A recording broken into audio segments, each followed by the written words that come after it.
Ito ang latest weather update. Alamin ang pinakasariwang ulat panahon ngayon dito sa Information TV Educational Channel.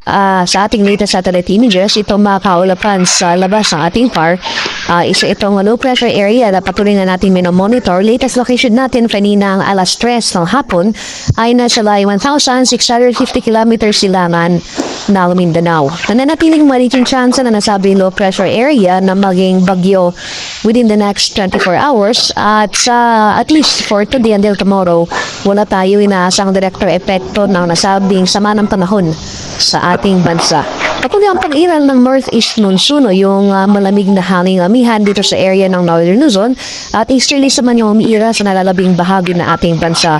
So ngayong hapon na mamayang gabi posibleng tayo makaranas sa mga kaulapan at mataas na chance ng pag-ulan dito sa area ng extreme northern Luzon. So particularly dito sa areas ng Batanes, or general, malaking bagay na Cagayan Valley, portions ng Cordillera, portions ng Ilocos Region.